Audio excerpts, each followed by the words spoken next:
আসসালামু আলাইকুম, স্বাগত জানাচ্ছি আরটিভি সন্ধ্যার সংবাদে। আপনাদের সঙ্গে আছি আমি ফারিয়া শারমিন এবং আমি নুসরাত সুজানা। রাজনীতির সঙ্গে জড়িত কাউকে নির্বাচন পর্যবেক্ষণে নিয়োগ দেওয়া যাবে না বলে জানিয়েছেন প্রধান নির্বাচন কমিশনার এএমএম নাসির উদ্দিন। নির্বাচন ভবনে দেশীয় পর্যবেক্ষক সংস্থার প্রতিনিধিদের সঙ্গে মতবিনিময়ে এই কথা বলেন তিনি। এছাড়া অতীতের ভুল ভ্রান্তি থেকে শিক্ষা নিয়ে সামনে এগোনোর প্রত্যয় ব্যক্ত করেন সিইসি।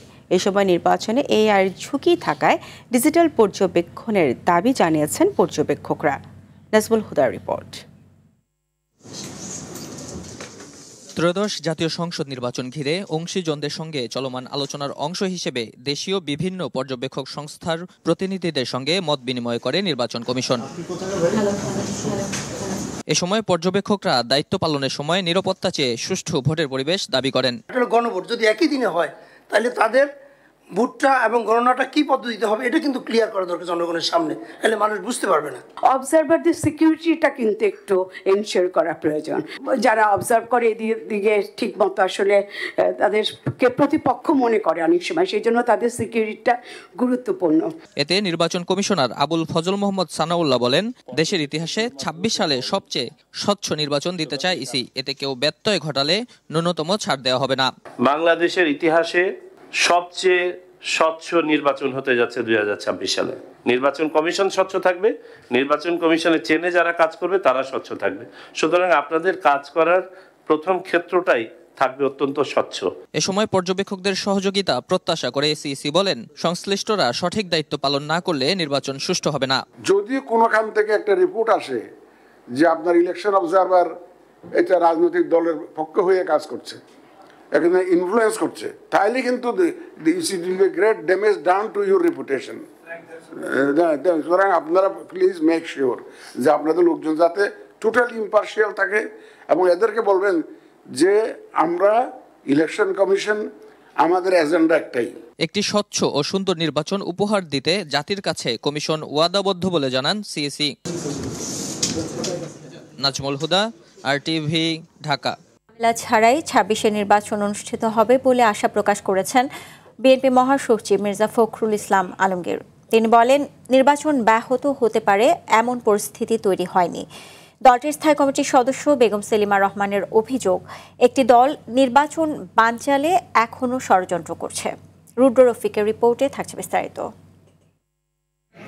ঠাকুরগাঁও জেলা আইনজীবী সমিতির কার্যালয়ে আইনজীবীদের সঙ্গে মতবিনিময় করেন বিএনপি মহাসচিব মির্জা ফখরুল ইসলাম আলমগীর। এ সময় তিনি বলেন, দেশ গণতন্ত্রে উত্তরণের পথে এগিয়ে যাচ্ছে। বেশিরভাগ রাজনৈতিক দল তাদের ক্যান্ডিডেট ঘোষণা করেছে এবং দেশে নির্বাচনের আবহাওয়া সৃষ্টি হয়ে গেছে।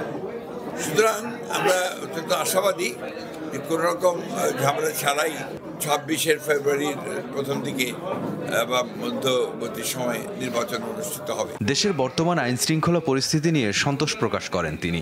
আইন শৃঙ্খলা পরিস্থিতির বিষয়ে আমি মনে করি যে যথেষ্ট উপযোগী আছে, ভালো আছে, কারণ এখন আর এমন কোনো পরিস্থিতি নাই যেখানে আপনার নির্বাচন ব্যাহত হবে। এদিকে চট্টগ্রাম মহানগর বিএনপির উদ্যোগে এসএসসি ও এইচএসসি কৃতি শিক্ষার্থীদের সংবর্ধনা অনুষ্ঠানে দলটির স্থায়ী কমিটির সদস্য আমির খসরু মাহমুদ চৌধুরী বলেন, দেশ এখন নতুন প্রেক্ষাপটে দাঁড়িয়েছে।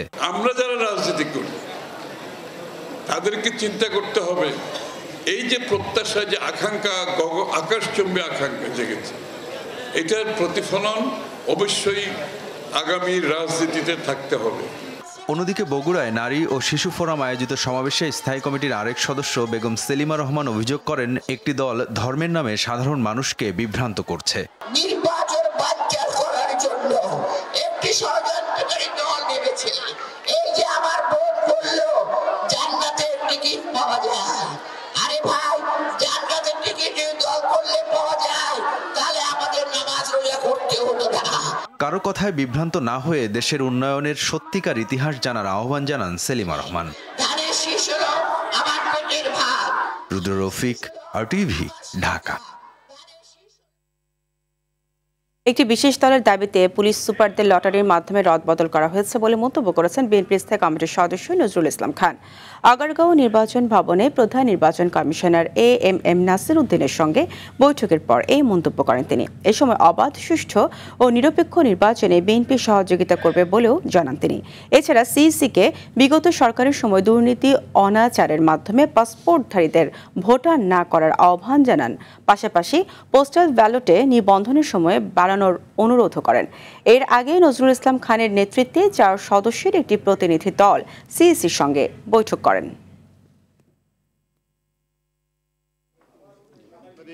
ভাই বোনেরা, আপনাদেরকে আন্তরিক প্রীতি।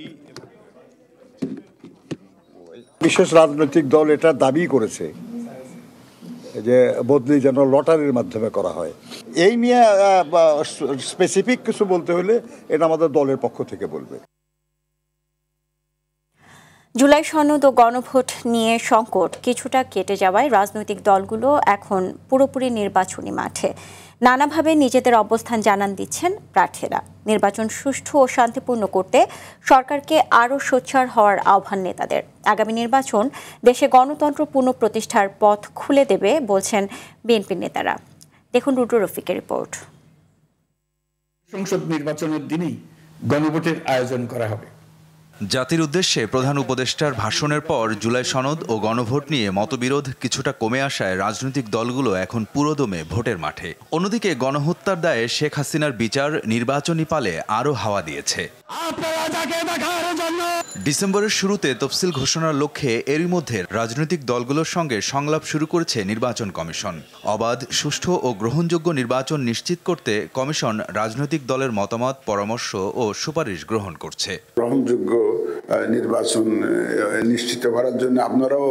অন্যদিকে প্রচারণা আর গণসংযোগের মধ্য দিয়ে ব্যস্ত সময় পার করছেন প্রার্থীরা। জনগণের কাছে তুলে ধরছেন দল ও নিজের প্রতিশ্রুতি। নির্বাচনে একটা ফ্লো উঠে গেছে। শিক্ষা ব্যবস্থাটাকে করার জন্য, চিকিৎসার ব্যবস্থাটা করার জন্য, রোডঘাটকে ঠিক করার জন্য আমরা অ্যাকচুয়ালি এই কাজগুলো প্রায় 6-7 মাস ধরেই আমরা করে যাচ্ছি। সবার মনের একটাই আশা হচ্ছে যে স্বপ্নের রূপগঞ্জ আমরা করব। বিগত যে কোনো সময়ের চেয়ে এবার নির্বিঘ্নে নির্বাচনী কার্যক্রম পরিচালনা করতে পারছেন প্রার্থীরা। সব দলের প্রার্থীদের মধ্যে যে সৌহার্দ্য রয়েছে তা শেষ পর্যন্ত বিদ্যমান থাকবে বলে প্রত্যাশা তাদের। অন্যান্য প্রার্থীদের সাথে মিনিমাম রাজনৈতিক যে শিষ্টাচার এবং রাজনৈতিক যে সৌহার্দ্য, এটা কিন্তু আমাদের আছে। নির্বাচনের মাঠটাকে নির্বাচনের উপযোগী রাখার জন্য সবসময় আন্তরিকভাবে কাজ করছে। জাতীয় নির্বাচনকে সামনে রেখে পতিত আওয়ামী লীগ যেন কোনো ধরনের বিশৃঙ্খলা করতে না পারে, সেজন্য অন্তর্বর্তী সরকারকে আরও কঠোর হওয়ার আহ্বান রাজনৈতিক দলগুলোর। নির্বাচনের আগে সারা দেশের আইনশৃঙ্খলা পরিস্থিতি সেটা আরও বেশি উন্নত করতে হবে এবং এটা জনগণের আস্থায় নিতে হবে। পতিত ফ্যাসিবাদী শক্তি সহ নানা মহলের তো বহু ধরনের জানা অজানা বহু তৎপরতা আছে। ল এনফোর্সিং এজেন্সি যারা ইলেকশনের সময় প্রধান দায়িত্ব পালন করেন, তাদের পেশাগত দায়িত্ব আনাটা খুব জরুরি। আগামী জাতীয় নির্বাচনের মধ্য দিয়ে দেশে গণতন্ত্র পুনঃপ্রতিষ্ঠিত হবে বলে প্রত্যাশা বিএনপির। আমরা বিগত 16 বছর যাবৎ আন্দোলন করছি এদেশে গণতন্ত্র প্রতিষ্ঠার জন্য। প্রকৃত গণতন্ত্র, যেখানে জনগণ স্বাধীনভাবে ভোট দিয়ে তাদের প্রতিনিধি সংসদে প্রেরণ করতে পারে এবং তাদের প্রতিনিধিরা দেশের সরকার প্রতিষ্ঠা করে। ত্রয়োদশ জাতীয় সংসদ নির্বাচনকে সামনে রেখে প্রচারণা আর নির্বাচনী কৌশল ঠিক করতে ব্যস্ত সময় পার করছে দেশের রাজনৈতিক দলগুলো। আর অন্যদিকে একটি উৎসবমুখর পরিবেশে ভোট উপহার দেওয়ার জন্য সর্বোচ্চ চেষ্টা করছে নির্বাচন কমিশন। একটি অবাধ, সুষ্ঠু ও শান্তিপূর্ণ পরিবেশে নির্বাচন অনুষ্ঠিত হবে সেই প্রত্যাশা সবার। রুদ্র রফিক, RTV, ঢাকা। সংবিধান ও রাষ্ট্র ব্যবস্থার গণতান্ত্রিক সংস্কার এবং অর্থনৈতিক মুক্তির লক্ষ্যে রাষ্ট্র মেরামতে বিএনপির 31 দফা বাস্তবায়ন নিয়ে এক সেমিনারের আয়োজন করা হয়েছে। বিকেলে ডেইলি স্টার সেন্টারে বাংলাদেশ টুমরো ফোরামের উদ্যোগে একটি অনুষ্ঠিত হয়। এ সময় বক্তারা বলেন, 31 দফা বাংলাদেশ গড়ার ক্ষেত্রে খুবই গুরুত্বপূর্ণ। তবে রাষ্ট্র ক্ষমতায় গিয়ে প্রতিটি রাজনৈতিক দলকে দেশ পরিচালনায় দলের দৃষ্টিকোণ থেকে না দেখে জনগণের দৃষ্টিতে দেখা হবে। তাই সংস্কার আলোচনা সবসময় চালিয়ে রাখতে হবে। অনুষ্ঠানে জাতীয় নদী রক্ষা কমিশনের সাবেক চেয়ারম্যান ডক্টর মুজিবুর রহমান হাওলাদার, RTVর বার্তা প্রধান ইলিয়াস হোসেন ও FPCCI এর সাবেক পরিচালক ডক্টর ফেরদৌসী বেগম সহ অন্যান্যরা উপস্থিত ছিলেন।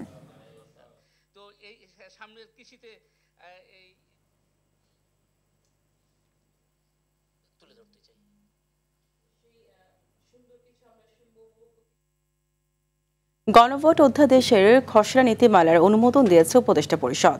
মঙ্গলবার রাজধানীর তেজগাঁয়ে প্রধান উপদেষ্টার সভাপতিত্বে অনুষ্ঠিত বৈঠকে এই আদেশ অনুমোদিত হয়। ত্রয়োদশ জাতীয় সংসদ নির্বাচনের দিন অনুষ্ঠিত গণভোট হবে ভিন্ন ব্যালটে। এ নিয়ে শিগগিরই ব্যাপক প্রচারণা শুরু করবে নির্বাচন কমিশন, এমনটাই জানিয়েছেন আইন উপদেষ্টা আসিফ নজরুল। আরও জানাচ্ছেন জাহিদ রহমান।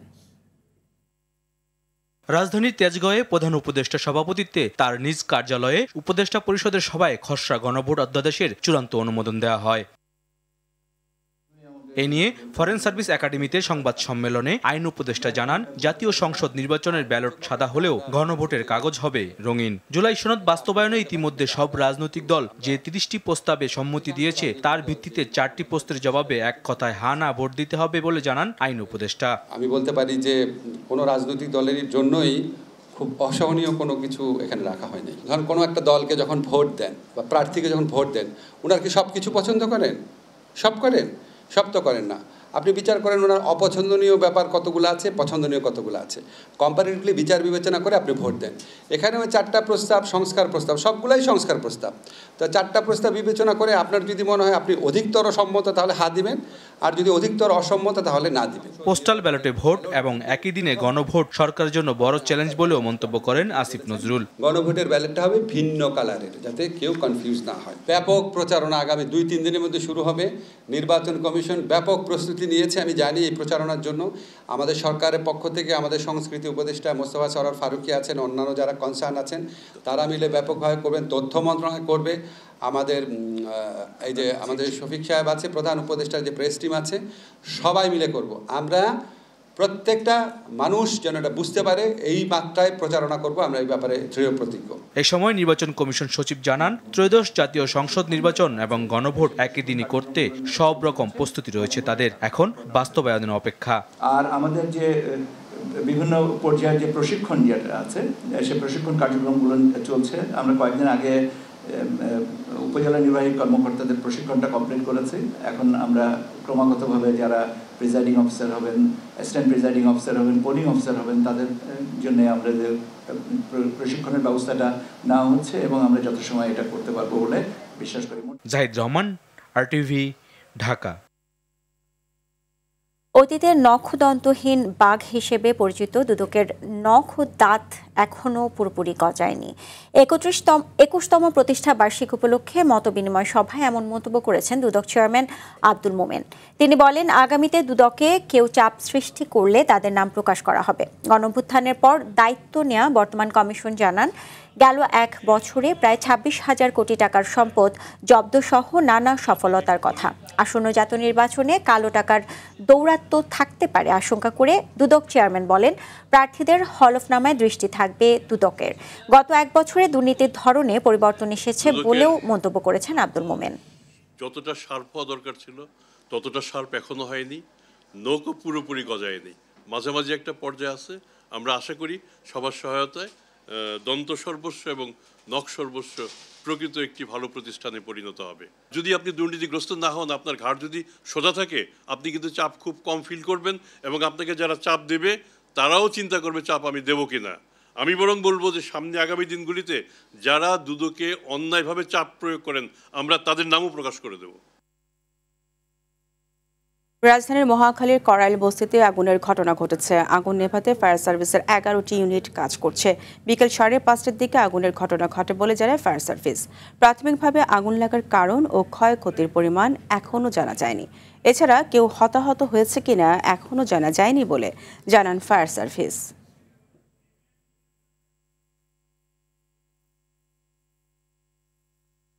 দর্শক, এই মুহূর্তে করাইল বস্তিতে রয়েছেন সহকর্মী শামীম চৌধুরী, সরাসরি যুক্ত হচ্ছে আমরা তার সাথে। শামীম, আমরা জানি যে করাইল বস্তিতে বিকেল 5:30টার দিকে আগুন লেগেছে, তো আগুনের সর্বশেষ পরিস্থিতিকে এবং হতাহতের ঘটনা ঘটেছে কিনা আমাদেরকে বিস্তারিত জানাবেন।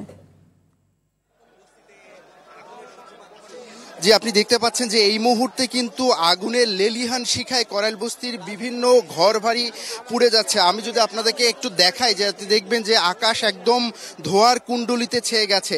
আপনি ক্ষয়ক্ষতির কথা বলেছেন, এখন পর্যন্ত আসলে ওইভাবে ক্ষয়ক্ষতি নিরূপণ করা সম্ভব হয়নি যে কি পরিমাণ ক্ষয়ক্ষতি হয়েছে এবং হতাহতের পরিমাণ কি হয়েছে এটাও এখন পর্যন্ত ফায়ার সার্ভিস আমাদেরকে নিশ্চিত করতে পারেননি।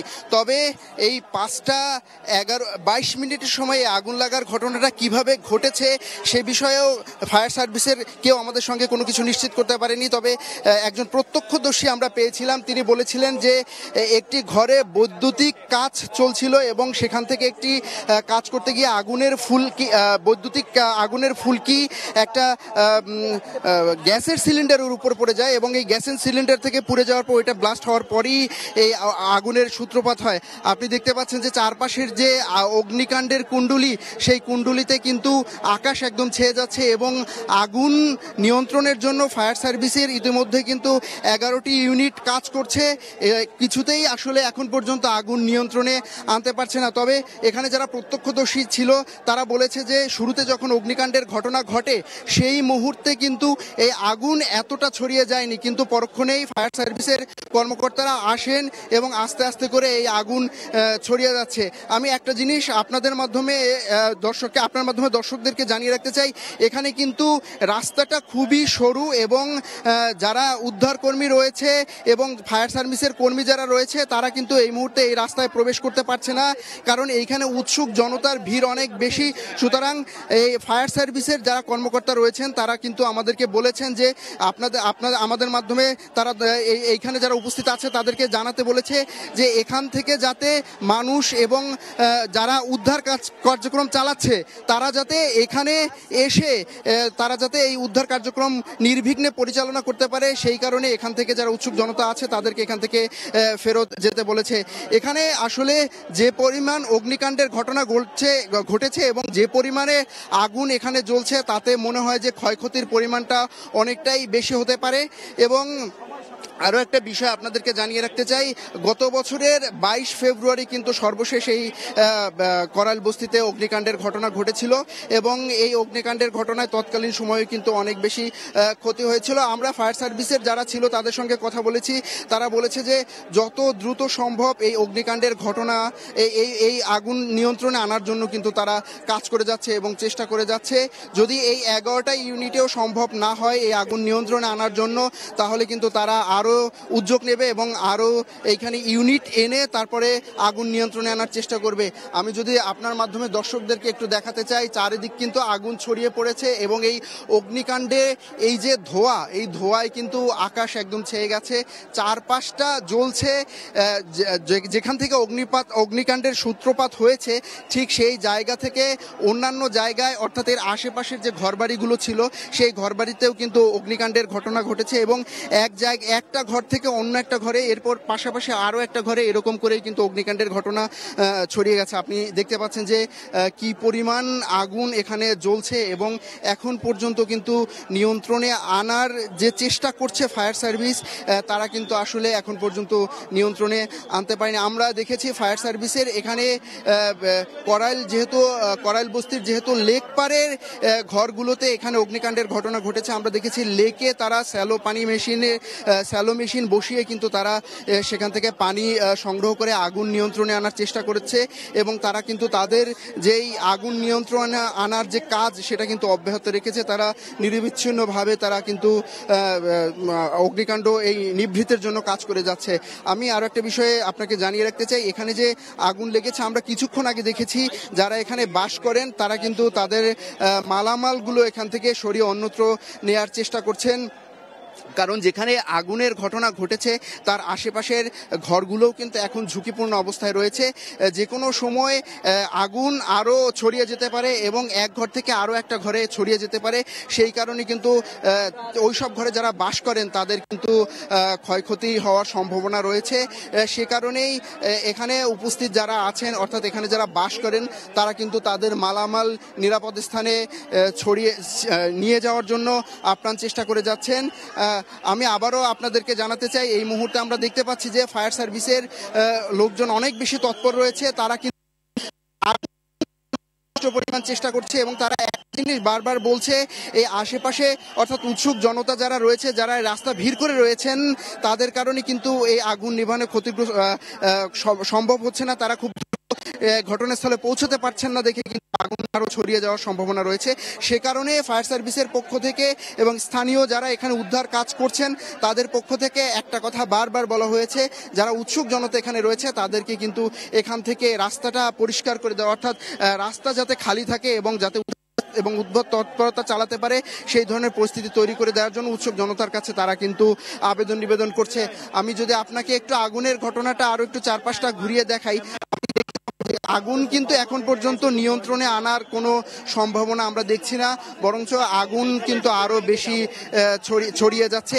একের পর এক জায়গা থেকে কিন্তু আগুন ছড়িয়ে যাচ্ছে, অর্থাৎ এই আগুন নিয়ন্ত্রণে আনার জন্য তারা চেষ্টা করে গেলেও, ফায়ার সার্ভিস কর্তৃপক্ষ চেষ্টা করে গেলেও তারা কিন্তু আসলে ওইভাবে এখন পর্যন্ত সফল হতে পারছেন না।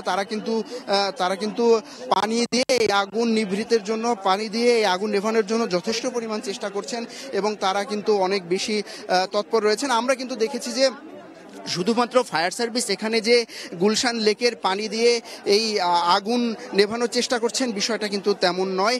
আমরা আরও দেখেছি যে ঢাকা ওয়াসা থেকে ট্যাঙ্কি ভর্তি পানি অনেকগুলো কিন্তু এখানে গাড়ি এসেছে এবং সেই গাড়ির সংযোগ পাইপের মাধ্যমে দিয়ে এই আগুন নেভানোর জন্য চেষ্টা করছে। আমরা দেখছি যে একের পর এক গাড়ি এখানে প্রবেশ করার চেষ্টা করছে এবং এই গাড়ি প্রবেশ করার মাধ্যমে পানি দিয়ে আগুন নেভানোর চেষ্টা করছে।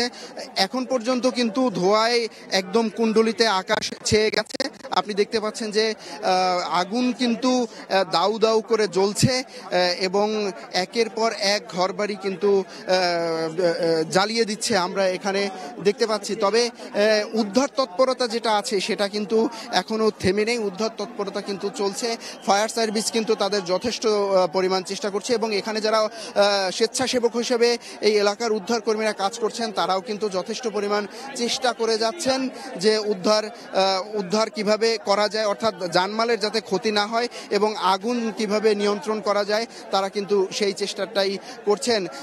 এখানে কর্তব্যরত ফায়ার সার্ভিসের যারা আছেন তারা কিন্তু বলেছেন যে এই বস্তিতে ঘরগুলো একটার সঙ্গে আর একটা খুব ওতপ্রোতভাবে জড়িত বলেই কিন্তু অগ্নিকাণ্ডের ঘটনাটা কিন্তু একটার পর একটা ঘরে ছড়িয়ে যাচ্ছে। এবং আপনি জানেন যে এখন আসলে প্রায় শীতকাল এবং শীতের কারণে কিন্তু প্রত্যেকটা ঘরেই কিন্তু গরম কাপড় রয়েছে এবং শীত নিবারণের জন্য কাপড় রয়েছে। সেই কাপড় থেকেও সেই যে শীত নিবারণের জন্য যে কাপড় রয়েছে সেই কাপড় থেকেও কিন্তু আগুন একটা থেকে আরেকটাতে ছড়িয়ে যাচ্ছে বলে এখানকার ফায়ার সার্ভিস যারা আছে তারা আমাদেরকে এমনটাই জানিয়েছে।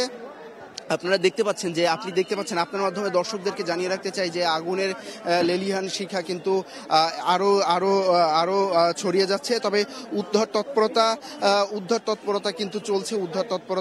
উদ্ধার অর্থাৎ আগুন নিয়ন্ত্রণে আনার জন্য কিন্তু যথেষ্ট পরিমাণ কাজ এখানে করছে এবং কাজ চলে যাচ্ছে। আমি আপনাকে যেমনটা জানিয়েছিলাম যে গত বছরের 22 ফেব্রুয়ারিও কিন্তু এখানে আগুন লাগার ঘটনা ঘটেছিল এবং তখনও কিন্তু অনেক বেশি ক্ষয়ক্ষতির সম্মুখীন এখানকার মানুষজন হয়েছিল।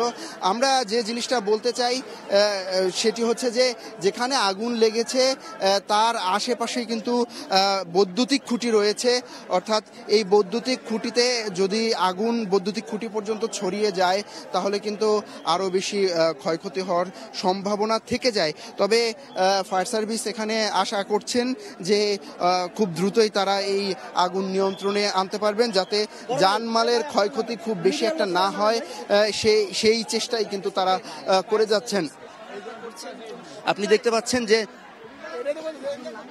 ধোঁয়ায় কিন্তু একদম আকাশ ছেয়ে যাচ্ছে, অর্থাৎ এই চারপাশটা যেখানে অগ্নিকাণ্ডের ঘটনা ঘটেছে সেখানে কিন্তু ধোঁয়ায় চারপাশটা ছেয়ে গেছে এবং চারপাশটা প্রায় একদম অন্ধকারাচ্ছন্ন হয়ে গেছে। অর্থাৎ যেখানে অগ্নিকাণ্ডের ঘটনা ঘটেছে তার উপরে যে ধোঁয়া আমরা দেখতে পাচ্ছি সেই ধোঁয়ার পরে যে সামনে কি আছে সেটি কিন্তু আমরা দেখতে পাচ্ছি না। মানুষের এখানে ছোটাছুটি এখানে রয়েছে। তবে ফায়ার সার্ভিস বলে বলছে যে যারা এখানে আছেন তাদের আতঙ্কিত হয়ে ছোটাছুটি করতে তারা নিষেধ করেছেন, যাতে করে আহত হওয়ার সম্ভাবনা না থাকে। অর্থাৎ এখানে উৎসুক জনতা যারা রয়েছেন তাদের ছোটাছুটিতে যাতে আহত কেউ না হয়, সেই দিকটা খেয়াল রাখতে এখানকার মানুষ যারা আছে তাদেরকে আসলে দূরে সরে যাওয়ার জন্য ফায়ার সার্ভিস এখানে বলছে তাদেরকে। আপনারা দেখছেন যে আগুন কিন্তু জ্বলছে আমরা দেখতে পাচ্ছি। আমি যদি আপনাকে বলি যে এখানে একদম পূর্ব পাশ থেকে, অর্থাৎ হচ্ছে আগুনের সূত্রপাত হয়েছে একদম লেকের পাশ থেকে যে ঘর রয়েছে সেই ঘরগুলো থেকে আগুন জ্বলছে, আগুনের সূত্রপাত হয়েছে বলে আমরা জানতে পেরেছি। এবং সেই আগুন জ্বলছে এবং আগুন কিন্তু উত্তর দিক থেকে আগুন কিন্তু দক্ষিণমুখী হয়েছে, অর্থাৎ আগুনের সূত্রপাত হয়েছে লেকের উত্তর পাশ থেকে এবং ওখানে যে ঘর বাড়িগুলো রয়েছে সেগুলো একটার থেকে আরেকটা সম্পৃক্ত বলেই সেই আগুন একদম পূর্ব পাশ পর্যন্ত ছড়িয়ে গেছে। এখনও কিন্তু আগুন আসলে নিয়ন্ত্রণে আনার কোনো আমরা আসলে ওইভাবে এখন পর্যন্ত নিয়ন্ত্রণ আনার যে চেষ্টা তারা করে যাচ্ছে ওই রকম সফলতা আসলে এখনো পরিলক্ষিত হচ্ছে না। আগুন আসলে ধাউ ধাউ করে জ্বলছে এখানে। তবে এই যে আগুন এখানে জ্বলছে, কোনো ঘরে কোনো দাহ্য পদার্থ ছিল কিনা সেটাও খতিয়ে দেখছে এখানকার ফায়ার সার্ভিস, যে আসলে এখানকার যে ঘর রয়েছে সেই ঘরগুলোতে কোথাও কোনো দাহ্য পদার্থ ছিল কিনা, যে দাহ্য পদার্থের কারণে এই অগ্নিকাণ্ডটা অর্থাৎ আগুনের একটা থেকে আরেকটাতে আরও বেশি ছড়িয়ে যাচ্ছে। আমরা এখানে দেখতে পাচ্ছি যে ফায়ার সার্ভিস অনেক বেশি তৎপর রয়েছে।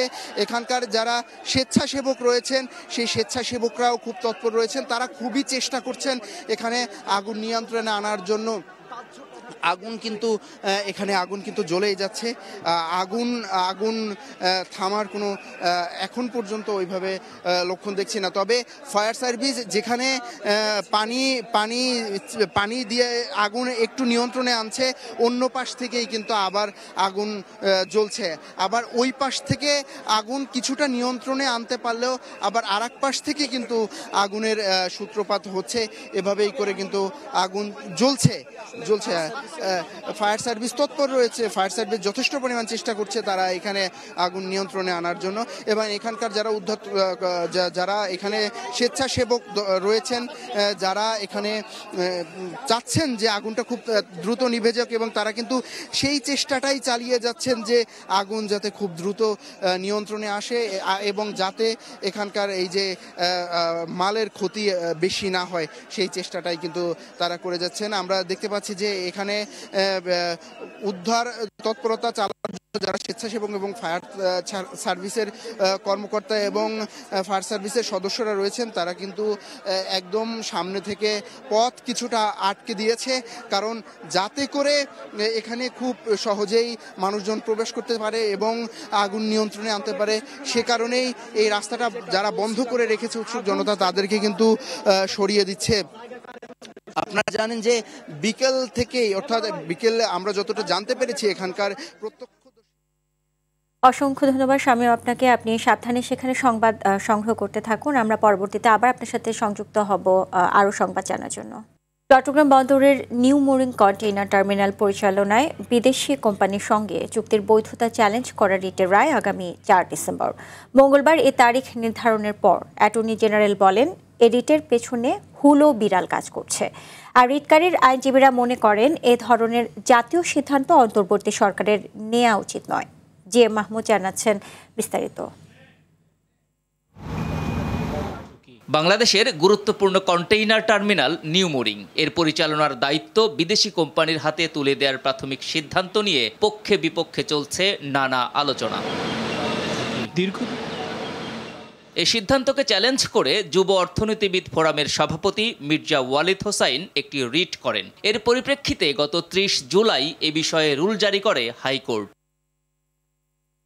মঙ্গলবার রুলের শুনানি শেষে বিচারপতি ফাতেমা নজিব এবং বিচারপতি ফাতেমা আনোয়ারের হাইকোর্ট বেঞ্চ রায়ের তারিখ নির্ধারণ করে। বাংলাদেশের মানুষের প্রত্যাশা ফ্যাসিস্ট রেজিমের প্রধান পলাতক শেখ হাসিনা যে MOUটা করেছিল সেইটার ধারাবাহিকতা যেন রক্ষা করা না হয়। আনফরচুনেটলি বর্তমান এই অন্তর্বর্তীকালীন সরকার বিভিন্ন আইন ভঙ্গ করে এই ধারাবাহিকতাটা রক্ষা করতে চাচ্ছে। রিটকারীর আরেক আইনজীবী ব্যারিস্টার মাহবুবউদ্দিন খোকন বলেন, জাতির নিরাপত্তা ও সার্বভৌমত্বের স্বার্থে এটি নির্বাচিত সরকারের জন্য রেখে দেওয়া উচিত। চিটাং পোর্টটা একমাত্র পোর্ট, এখানে ন্যাশনাল সিকিউরিটি ইনভলভ, এখানের মধ্যে আমাদের জাতীয় নিরাপত্তা আছে, জাতীয় স্বীকৃতির ব্যাপার আছে, যার সার্বভৌমত্বের ব্যাপার আছে এখানের মধ্যে। যদি এটা বিদেশির কাছে চলে যায় তারা সব কিছু জেনে যাবে কি আসছে কি যাচ্ছে। তবে সরকারের জনবিরোধী কোনো ইন্টেনশন নেই জানিয়ে বন্দর নিয়ে জাতির কাছে বিভ্রান্তিমূলক তথ্য ছড়ানো হচ্ছে বলে অভিযোগ করেন অ্যাটর্নি জেনারেল। গোটা রিট পিটিশন হলো ভ্রান্ত নীতির উপরে, পিছনে কোনো ভোমা বিড়াল বসে আছে টাকা পয়সার নিয়ে, সামনে এসে ওনারা পাবলিক ইন্টারেস্ট লিটিগেশনের নামে এটা করছেন, যেটাকে আইনি পরিভাষায় বলা হয় ফ্যাটক্যাট। এদিকে বন্দর কিংবা এলডিসি থেকে উত্তরণের মতো বিষয়ে সিদ্ধান্ত নেয়ার এখতিয়ার অনির্বাচিত অন্তর্বর্তী সরকারের নেই বলে এক ফেসবুক পোস্টে মন্তব্য করেন বিএনপির ভারপ্রাপ্ত chairman Tarique Rahman. GM Mahmud, RTV, Dhaka. বাংলাদেশের ভূখণ্ড ব্যবহার করে পণ্য পরিবহনের প্রথম পরীক্ষামূলক কার্যক্রম শুরু করেছে ভুটান।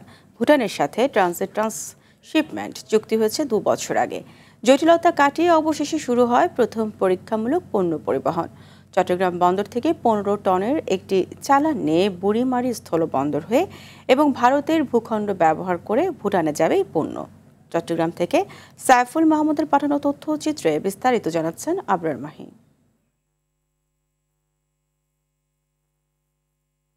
ভুটানের মধ্যে ট্রান্সশিপমেন্ট চুক্তি ও প্রোটোকল সই হয়। চুক্তি সইয়ের 2 বছর পর গেল 22 সেপ্টেম্বরে থাইল্যান্ড থেকে চট্টগ্রাম বন্দরে এসে পৌঁছায় ভুটানের ট্রানজিট পণ্যের প্রথম পরীক্ষামূলক চালান। পরীক্ষামূলক প্রথম চালানটিতে খাদ্যপণ্য, ফলমূল, কসমেটিক্স জাতীয় 6.5 টন পণ্য রয়েছে। থাইল্যান্ড থেকে এসব পণ্যের আমদানিকারক ভুটানের এবিট ট্রেডিং। বিভিন্ন সংস্থা তো রোডস এন্ড হাইওয়ে, কাস্টমস, এগুলি বন্দর সব মিলেই তাদের রেভিনিউটা ঠিক করার পরে তারপরে আমরা মুভ করছি। এর আগে তো মুভ করা যায় না, এর আগেই কন্টেনার এসে গেছে। পরীক্ষামূলক পরিবহন সফল হলে নিয়মিত চালু হবে বলছে কর্তৃপক্ষ। সরাসরি যেটা এখান থেকে ফিনান্সিয়াল বেনিফিট পাচ্ছে সেটা এক রকমের, বাট আস্থার একটা জায়গা হচ্ছে আমাদের এখান থেকে, আমাদের বন্দর থেকে একটা ভিন্ন দেশে যদি এই রুটটা যদি চালু হয়, ভবিষ্যতেও হয়তো এটা চলমান থাকবে। সেই ক্ষেত্রে আমরা মনে করি যে আরও নতুন নতুন চালান এখানে আসবে এবং আমরা সেটা থেকেও লাভবান হতে পারবো। শুধু আর্থিক লাভ কিংবা বাণিজ্যের প্রসার নয়, বন্দর ও সড়ক অবকাঠামোর সক্ষমতা বাড়াবে বলে মনে করছেন সংশ্লিষ্টরা। আবরার মাহি, RTV। ছিনতাইয়ের ঘটনায় মামলা করায় বিল্লাল হোসেন বাবু নামের এক যুবককে হত্যা করেছে সন্ত্রাসীরা। রাজধানীর মোহাম্মদপুরে সোমবার সন্ধ্যার দিকে ঢাকা উদ্যানে এ ঘটনা ঘটে। এ সময় নিহতের বাবা আবুল কাশেমও আহত হয়েছেন। পুলিশ জানায়, সিসি ক্যামেরার ফুটেজ দেখে জড়িতদের শনাক্ত করার চেষ্টা করছে তারা। সরকারি বেসরকারি যৌথ অংশীদারিত্বের মাধ্যমে সার্বজনীন স্বাস্থ্য সুরক্ষা অর্জন সম্ভব হবে বলে মনে করেন খাত সংশ্লিষ্টরা। দুপুরে ABCCR আয়োজিত স্বাস্থ্য খাত নিয়ে এক সেমিনারে বক্তারা বলেন, সরকারি বড় বড় অবকাঠামো অব্যবহৃত অবস্থায় পড়ে আছে।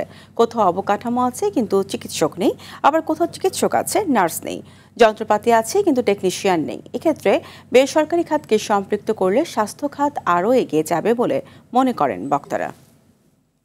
সন্ধ্যার সংবাদ এই পর্যন্ত। রাতের সংবাদ রাত 11:15টায় দেখার আমন্ত্রণ রইল। এতক্ষণ সাথে থাকার জন্য সবাইকে ধন্যবাদ। ধন্যবাদ সবাইকে।